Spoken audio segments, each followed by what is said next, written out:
morning, everybody. Sorry if I look like crap. Yeah, so welcome to my car. No, I'm just kidding.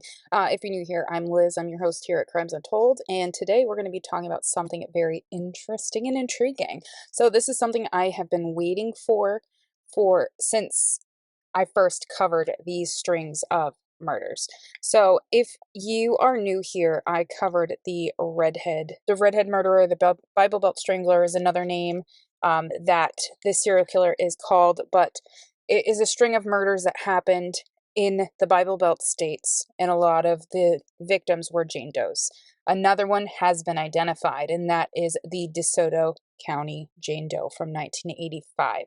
She was just recently identified as that of Lori Pennell. She's been identified via DNA, which is a giant thing in the true crime world right now, is the STR, SRT. I always get that anagram wrong. That in the mtDNA, that is really huge right now in the true crime world, especially with all these John and Jane Doe cases. And if you don't check out DNA Solves or any of the other databases that give updates on cases, DNA Solves updates all the time when it comes to different cases. And my video that's going to go up on Friday is all about the other John and Jane Does that have been identified since like the beginning of February up until now. And the Desoto County Jane Doe is one of them. But because I already covered it in a previous video, she had her own video, plus in my series of the Redhead murders, I'll put it in a card above. It's a playlist, and I'll put her individualized video as well up above. So she was one of the last few that would be identified. Now, just to preface, the Redhead murders or the Bible Belt strangler, the victims are 5 to 14 plus, and this happened between 1978 to 1992.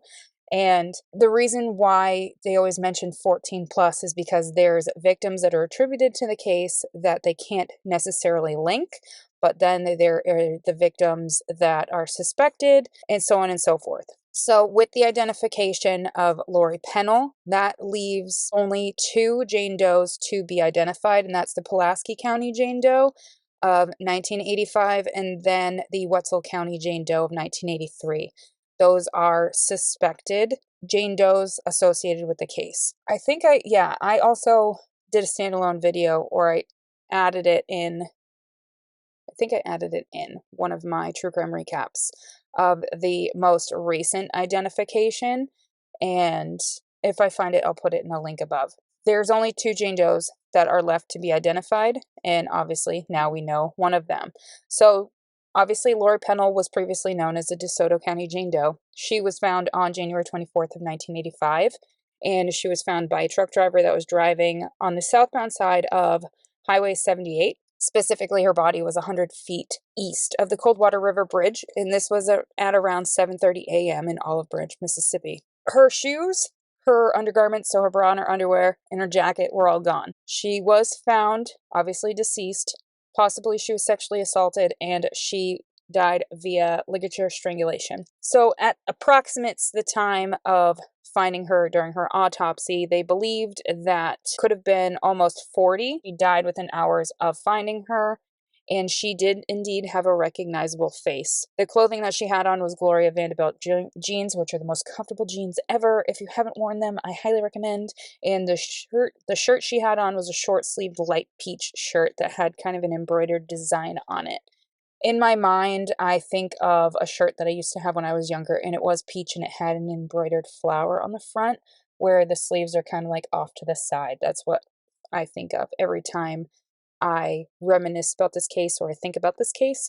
And like I mentioned, I've already covered this case prior.